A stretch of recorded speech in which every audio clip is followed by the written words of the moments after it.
Hello बच्चों, कैसे हो? बढ़िया। आप बढ़िया तो मैं भी बढ़िया। तो देखो बच्चों, आज हमें क्या पढ़ाई करनी है। आज है हमारे पास क्लास 11th का यूनिट नंबर 11 का वीडियो नंबर 22।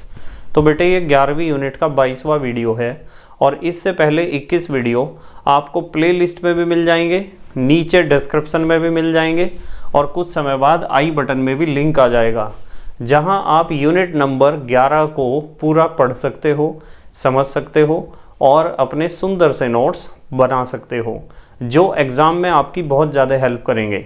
इसी के साथ साथ आपको नीचे डिस्क्रिप्शन में पीडीएफ नोट्स का लिंक भी मिल जाएगा और आप पीडीएफ नोट्स के लिए टेलीग्राम पर भी सर्च कर सकते हो KMD सहारनपुर।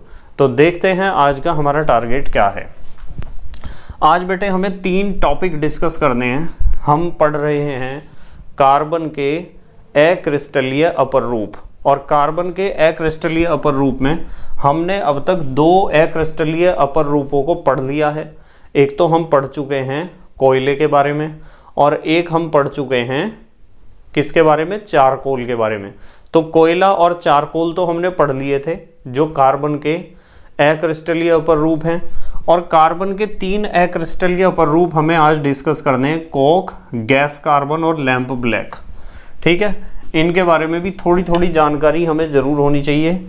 यदि एग्जाम में कोक, गैस कार्बन या लैंप ब्लैक इनमें से किसी के ऊपर भी टिप्पणी लिखने के लिए आती है, शॉर्ट नोट, तो आपके पास लिखने के लिए मैटर होना चाहिए। ठीक है, तो जल्दी से आप हेडिंग लिख लो, कोक। पहले हम सीखेंगे कोक के बारे में, ठीक है। फिर हम सीखेंगे गैस कार्बन के बारे में और फिर हम सीखेंगे लैंप ब्लैक के बारे में। तो जल्दी से हेडिंग लिख लो आप, कोक। तो यहां हेडिंग लिखते हैं कोक। ये आपको पता है कि कार्बन का अक्रिस्टलीय अपर रूप है, ये तो पता है ना।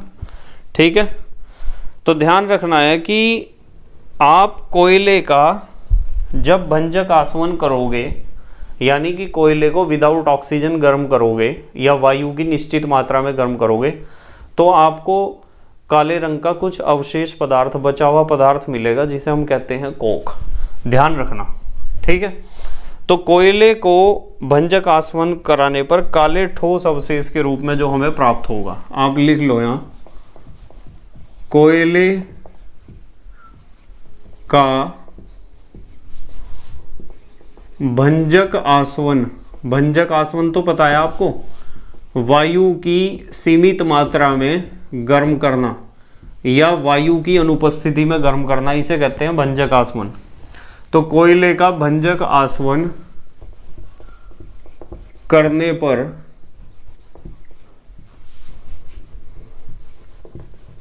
प्राप्त अवशेष, अवशेष माने बचा हुआ अवशेष, ठोस पदार्थ जो होता है उसे हम कहते हैं क्या, कोक। वो होता है कोक। यदि कोई पूछता है कोक किसे कहते हैं, तो आप यही जवाब दोगे कि कोयले का भंजक आसवन कराने पर प्राप्त अवशेष ठोस पदार्थ, ठीक है, उसे हम कहते हैं कोक। और ये काले रंग का होता है, ठीक है। काले रंग का तो होगा ही, ये कार्बन है इसमें, ध्यान रखना। काले रंग का जो ठोस पदार्थ, चलो इस बात को लिख देता हूं, अवशेष, अवशेष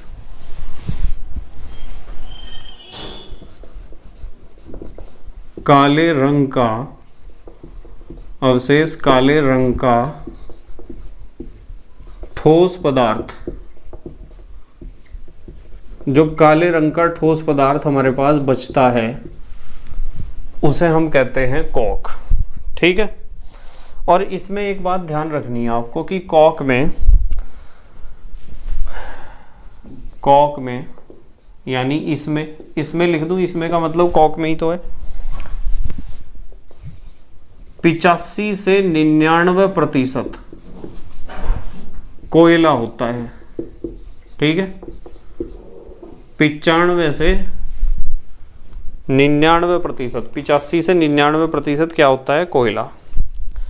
इसके अंदर एक खासियत ये होती है कोक में कि बिना धुएं के जलता है, बिना धुएं के, यानी विदाउट स्मोक, बिना धुएं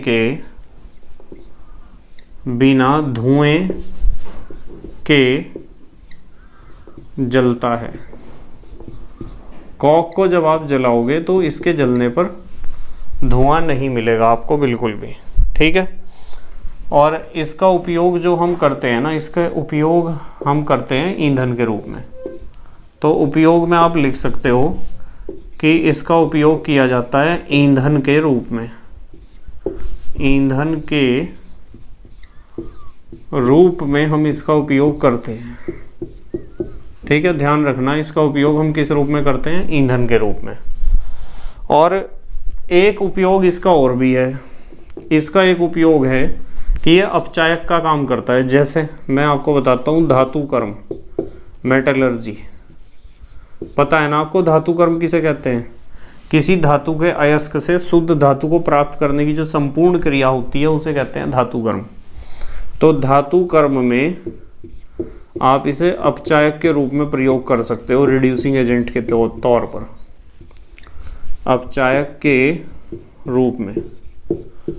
तो अपचायक के रूप में तो कॉक का प्रयोग करते ही हम, क्योंकि किसी से भी ऑक्सीजन छीन के CO2 में कन्वर्ट हो सकता है, ठीक है। तो इतना आपको पता होना चाहिए कॉक के बारे में कम से कम।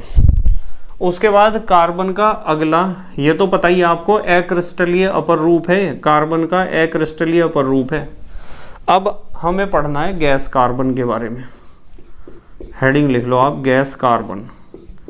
ये भी कार्बन का अक्रिस्टलीय अपर रूप है। कल से हम कार्बन के अक्रिस्टलीय अपर रूपों के बारे में ही अध्ययन कर रहे हैं। कार्बन का पहला अक्रिस्टलीय अपर रूप मैंने आपको बताया था कोयला, दूसरा बताया था चारकोल, तीसरा मैंने आपको बताया कॉक, और चौथा कार्बन का अक्रिस्टलीय अपर रूप जो हम पढ़ने जा रहे हैं वो होता है गैस कार्बन, ठीक है। देखो, जब आप कोई एक बर्तन होगा, उसमें बर्तन कह दो या रिटार्ट कह दो, मान लो बंद बर्तन है आपके पास और उसमें आप कोयले का भंजक आसवन कर रहे हैं, तो भंजक आसवन करने का मतलब आप उसे गर्म कर रहे हैं विदाउट ऑक्सीजन, या फिर ऑक्सीजन की एक सीमित मात्रा लेकर गर्म कर रहे हो। तो क्या होता है कि वो जो रिटार्ट है, बंद बर्तन है, भंजक आसवन कोयले का आप उसमें कर रहे, उसकी छत पर पदार्थ कुछ जमेगा या अन्य स्थानों पर कुछ पदार्थ जम जाएगा या निक्षेपित हो जाएगा, ऐसा कह दो आप। और वो जो पदार्थ उसकी छत पे जमेगा या उसके कुछ अन्य स्थानों पर जमेगा रिटार्ट के, उस पदार्थ को आप कहोगे गैस कार्बन, ठीक है।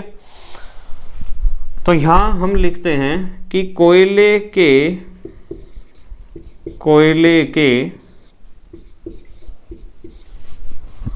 भंजक, कोयले के भंजक आसवन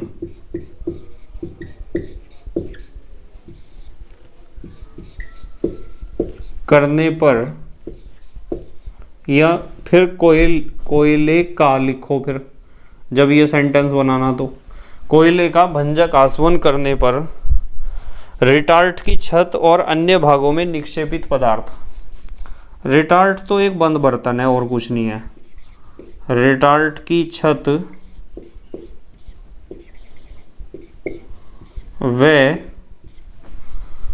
अन्य स्थानों पर निक्षेपित जो पदार्थ होता है, जो पदार्थ जम जाता है, उसे हम कहते हैं गैस कार्बन। क्या कहते हैं? Gas carbon. ध्यान रखना, ठीक है। गैस कार्बन की खासियत ये होती है कि बहुत कठोर होता है, बहुत कठोर। कैसा होता है? बहुत ज़्यादा कठोर होगा। गैस कार्बन की ये खासियत होती है, ठीक है। और एक खासियत इसके अंदर ये होती है कि ये विद्युत का सुचालक होता है, विद्युत का सुचालक। जो गैस कार्बन होता है वो विद्युत का सुचालक होता है, यानी विद्युत धारा उसमें प्रवाहित हो सकती है या होती है, इसीलिए हम इसका उपयोग इलेक्ट्रोड बनाने में करते हैं। तो आप लिख सकते हो विद्युत का सुचालक है, तो हम इसका उपयोग कहाँ करते हैं? इलेक्ट्रोड बनाने में, जैसे कैथोड, एनोड, कैथोड एनोड तो आप सुचालक पदार्थ के ही बनाओगे। तो इलेक्ट्रोड बनाने में हम गैस कार्बन का प्रयोग करते हैं, क्योंकि वो गैस कार्बन क्या होता है, विद्युत का सुचालक होता है। तो इतनी बात आपको ध्यान रखनी है बस गैस कार्बन के बारे में। यदि आपके एग्जाम में कॉक के ऊपर नोट लिखने के लिए आएगा, नोट का मतलब शॉर्ट नोट या टिप्पणी, तो आप इन पॉइंट्स को लिख दो वहाँ आराम से, कोई दिक्कत नहीं है। गैस कार्बन के ऊपर शॉर्ट नोट लिखने के लिए आया तो इतना लिखोगे आप। जल्दी से पॉज करके लिखो, फिर मैं थोड़ा बताता हूँ आपको लैंप ब्लैक के बारे में। पॉज करके लिखो बेटे, लिख लिया? ठीक है। अब हम सीखेंगे लैंप ब्लैक। देखो एक चीज ध्यान रखनी है आपको कि कार्बन के अपर रूप 3 तो बताए थे मैंने आपको, क्रिस्टलीय अपर रूप 3 मैंने आपको क्रिस्टलीय अपर रूप बताए कार्बन के, याद है ना कौन कौन से बताए? कार्बन का पहला क्रिस्टलीय अपर रूप मैंने बताया था आपको हीरा या डायमंड, ठीक है। उसके बाद मैंने कार्बन का दूसरा क्रिस्टलीय अपर रूप आपको बताया था ग्रेफाइट, बताया था ग्रेफाइट। और कार्बन का तीसरा क्रिस्टलीय अपर रूप बताया था फुलेरीन, क्या बताया था? फुलेरीन। और कार्बन का चौथा जो अपर रूप बताया वो था अक्रिस्टलीय, क्योंकि क्रिस्टलीय अपर रूप तो 3 ही हमारे कोर्स में हैं, हीरा, ग्रेफाइट और फुलेरीन। अब बात आती है कार्बन के अक्रिस्टलीय अपर रूप की। और अक्रिस्टलीय अपर रूप में सबसे पहले मैंने पढ़ाया था आपको कोयला, और कोयले के बाद मैंने पढ़ाया आपको, कोयले के बाद पढ़ाया चारकोल, और चारकोल के बाद फिर पढ़ाया कॉक, और कॉक के बाद फिर पढ़ाया गैस कार्बन। एक अपर रूप और पढ़ना है हमें, लैंप ब्लैक। तो आप हेडिंग लिख लो अपनी नोटबुक में, ये 5वां अपर रूप है। आप नंबर डालना चाहो तो नंबर डाल लेना। 5वां अक्रिस्टलीय अपर रूप लैंप ब्लैक, लैंप ब्लैक। इसके बारे में भी थोड़ी सी जानकारी आपको होनी चाहिए, ठीक है। लैंप ब्लैक की खासियत ये होती है कि कार्बन की परसेंटेज जिनमें ज़्यादा होती है ना, उन पदार्थों को जलाओगे तो लैंप ब्लैक आपको मिल जाएगा, ठीक है। तो आप लिख सकते हो कार्बन की अधिक प्रतिशतता वाले पदार्थों को जलाकर, कार्बन की अधिक प्रतिशतता को ऐसे लिख दूं क्या, ऐसे, कार्बन की अधिक प्रतिशतता वाले पदार्थों, अधिक प्रतिशतता वाले पदार्थों को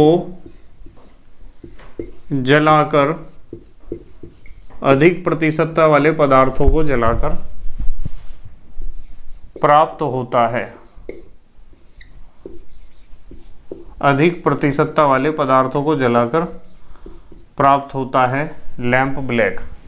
एक तो बात ध्यान ये रखनी, और एक थोड़ी सी बात ये ध्यान रख लेना कि इस लैंप ब्लैक का उपयोग हम कहाँ कहाँ करते हैं।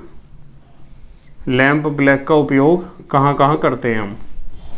लैंप ब्लैक का उपयोग एक तो होता है, यहाँ लिखते हैं चलो, नंबर 1, एक तो इसका उपयोग होता है काला पेंट बनाने में, काला पेंट बनाने में। तो काला पेंट बनाने में भी हम प्रयोग करते हैं लैंप ब्लैक का, सबसे पहला उपयोग तो ये हो गया इसका, ठीक है। नंबर 2, एक इसका उपयोग होता है जूते की पॉलिश बनाने में, जूते की पॉलिश, जूते की पॉलिश बनाने में भी हम,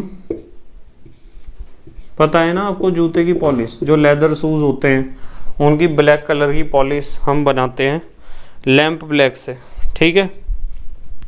तीसरा, इसका उपयोग आप लिख कर आ सकते हो, जो छापे खाने होते हैं ना, छापे खाने, अब तो उन्हें सब कहते हैं प्रिंटिंग प्रेस, तो छापे खाने की स्याही बनाने में, छापे खाने की स्याही बनाने में, तो ये इनके क्या हैं उपयोग, किसके? लैंप ब्लैक के, ठीक है। अब हमारे देश के प्यारे प्यारे बच्चे जल्दी से पॉज करके लिखेंगे। लिख लिया बेटे? ठीक है। तो बेटे मुझे उम्मीद है आपके समझ में ज़रूर आया होगा। हमने कार्बन के सभी अपर रूप पढ़ लिए हैं। क्रिस्टलीय अपर रूप में हमने 3 पढ़े हैं और अक्रिस्टलीय अपर रूप में हमने पढ़े हैं 5। इन 5 और 3 8 आठों अपर रूपों में से कोई सा भी अपर रूप यदि एग्जाम में आता है तो आप लिख दोगे, इतनी उम्मीद है मुझे। उसके बारे में ज़रूर लिख दोगे, ठीक है। बस मेहनत और ईमानदारी से पढ़ाई करते रहो। कल मैं आपको पढ़ाऊँगा कार्बन के भौतिक गुण और रासायनिक गुण, और फिर हम पढ़ेंगे कार्बन के यौगिकों के बारे में पढ़ेंगे, और कार्बन के यौगिक कंप्लीट करने के बाद हमारा यूनिट कंप्लीट हो जाएगा ये। फिर हम स्टार्ट करेंगे ऑर्गेनिक केमिस्ट्री, कार्बनिक रसायन, ठीक है। बस मेहनत और ईमानदारी से पढ़ाई करते रहो और अपने हैंड रिटन नोट्स बनाते रहो। तो thank you very much for watching this video. Okay, bye.